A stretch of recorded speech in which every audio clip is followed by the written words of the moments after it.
अगर आप distance mode में साइकोलॉजी में बीए या एमए करने की सोच रहे हैं या पहले से इस कोर्स में दाखिला यानी एडमिशन ले चुके हैं तो आपके लिए एक बड़ी और चिंता का विषय है, चिंता की खबर है। जी हाँ, दरअसल यूजीसी यानी यूनिवर्सिटी ग्रांट कमीशन ने हाल ही में एक बड़ा डिसीजन लिया है, फैसला लिया है, जिसमें साइकोलॉजी के कोर्स समेत कई अलाइड और हेल्थ केयर साइंसेज के कोर्सेज को डिस्टेंस और ऑनलाइन मोड में बंद करने की योजना बनाई है और बंद कर भी दिया है। चलिए जानते हैं क्या है खबर। नमस्कार, मेरा नाम ललित और आप देखना शुरू कर चुके हैं करियर्स 360।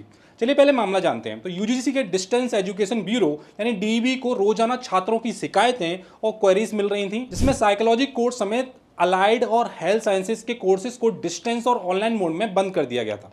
यह फैसला यूजीसी की 592वीं मीटिंग में लिया गया और जुलाई में से लागू कर दिया गया था। अब कोई विश्वविद्यालय साइकोलॉजी जैसे कोर्स को डिस्टेंस मोड में नहीं चला पाएगा। यूजीसी ने यूनिवर्सिटीज को यह भी कहा है कि अगर किसी ने ऐसे कोर्स से डिग्री या डिप्लोमा हासिल किया है तो वह अमान्य होगा, इनवैलिड माना जाएगा। चलिए अब जानते हैं कि इन स्टूडेंट पर असर पड़ेगा। तो एक अधिकारी के अनुसार करीब 1,30,000 छात्र जो हैं वो इस कोर्स में दाखिला ले चुके थे या पास आउट हो चुके थे। अब आगे की पढ़ाई के लिए जो स्टूडेंट हैं वो स्ट्रगल कर रहे हैं, इन्हें नौकरी के लिए भी स्ट्रगल करना पड़ रहा है। फर्स्ट ईयर और सेकंड ईयर के जो छात्र थे वो काफी चिंतित हैं, अब उनका कोर्स मान्य होगा या नहीं, ये बात उन्हें काफी सता रही है। कई स्टूडेंट ने एमए साइकोलॉजी में रेगुलर मोड में दाखिला लेने की योजना बनाई थी, जो कि अब अधर में लटक चुकी है। फिर अब जानते हैं क्या वाकई में साइकोलॉजी जो कोर्स है वो हेल्थ केयर कोर्स के दायरे में आता है या नहीं।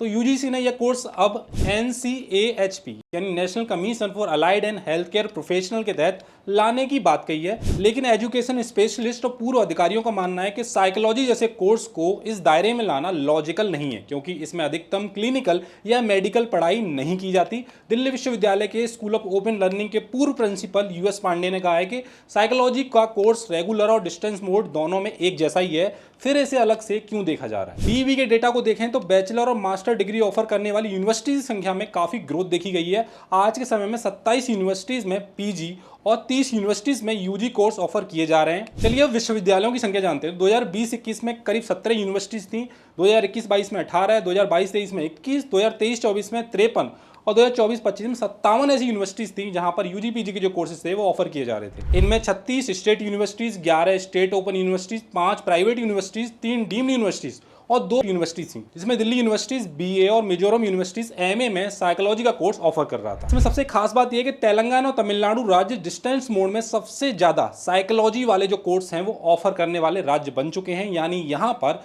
यूजी और पीजी के जो साइकोलॉजी वाले कोर्सेज हैं वो सबसे ज्यादा ऑफर किए जा रहे हैं। चलिए बात करते हैं कि क्या इसका समाधान हो सकता है। तो यूजीसी ने शिक्षा मंत्रालय से मांग की है कि कम से कम बीएससी साइकोलॉजी ऑनर्स को डिस्टेंस मोड में चालू रखने की अनुमति दी जाए।